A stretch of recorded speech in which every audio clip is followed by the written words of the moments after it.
Телевизийн ахмад уран бүтээлч, нэрдэг кино зураглаач,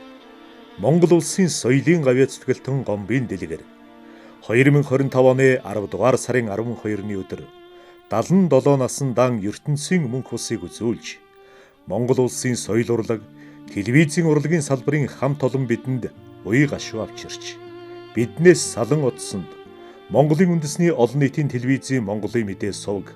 UBS телевизийн хамт олон ахмад уран бүтээлчид, үр хүүхдүүд нь гүнээ эмгэнэн гашуудж байна.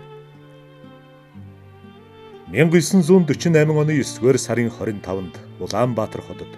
Сүнг гүн овгийн Бадрахын Гомбын 2 дугаар хүү болон төрсөн Гомбын дэлгэр. Тухайн үеийн Зөвлөлт холбоот улсын Москва хотод бүх холбоотын кино урлагийн дээд сургууль төгссөн Монгол улсын телевиз, баримтат кино урлагт өөрийн бүтээл тойр улаан үлдээсэн мэрэгжлийн оператор байлаа. Түүний ажил амьдралын зам 1968 оноос Монголын зурагт радиогоос эхэлж 1971 оноос телекино үйлдвэрт, 1992 оноос Улаанбаатар телевизийн баримтат киноны үлзий компани UBS телевизэд ажиллаж байгаад 1997 оноос үндэсний телевизийн мэдээллийн агентлагт ажиллаж, телевиз, баримтат киноны салбарт 30 гаруй жил ажиллан телекамер өрн мэдээлэл, он цагийн түүхийг хальснаа дүрсээр буулгаж явсан юм. Оператор дэлгэрийг удам сайд Монголын дүрсний урлагт үе залгамжилсан уран бүтээлч гэж хэлж болно. Түүний эцэг Сүнг гүнгийн Бадрахын Гомбон 1926-аас 30 онуудад Герман, Франц улсад суралцсан Монголын анхны 35 хүүхдийн нэг байлаа. Тэр 20 дугаар зууны шилдэг кино цогт тайж уран сайхны кинонд найруулагчаар ажилласан бол орчуулгын киноны анхны найруулагчаар ажиллаж, кино урлагийн түүхэнд нэрэн мөнхөлсөн нэртэй уран бүтээлч байсан юм. Тиймдэнч оператор дэлгэр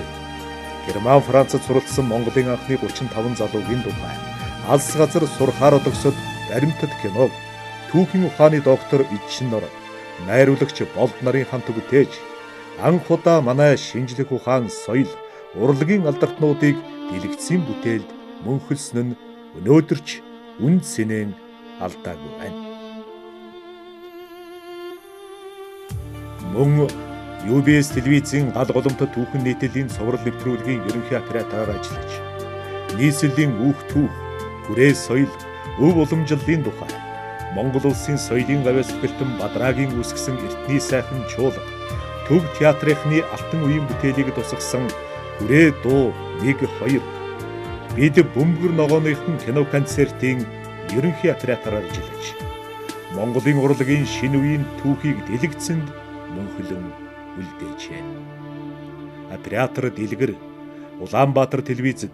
соёлын гавьяа зүтгэлтэн кино зохиолч, найруулагч Гомбын эзэнгүй айл телевизийн олон ангит киног соёлын гавьяа зүтгэлтэн нэрт найруулагч соёлтын хамт бүтээж гоо мар шагналын эзэн болж байлаа.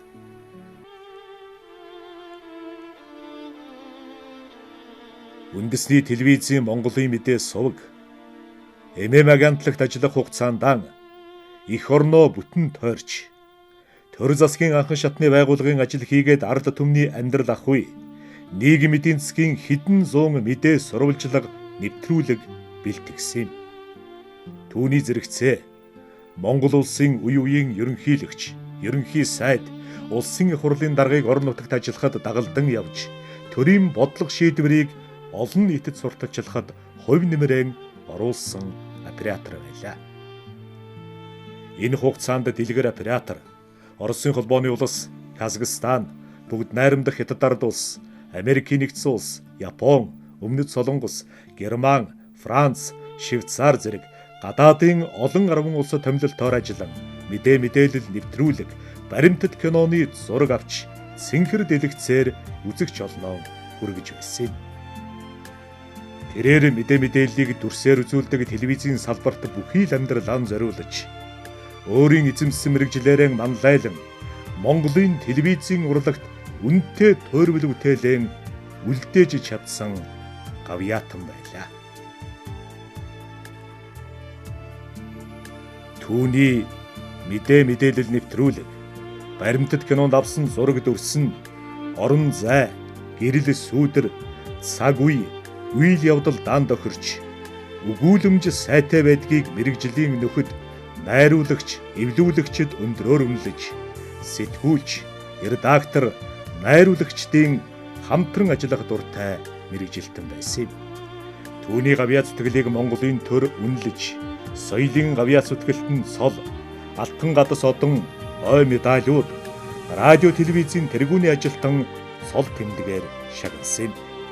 Талигаачийн нөрөх хөдөлмөрч, бүтээлч чанар, мэрэгжлийн ур авьяас, хүнлэг нөхөрсөг даруй сайхан чанар нь хамт ажиллаж байсан нөхдийн сэтгэл,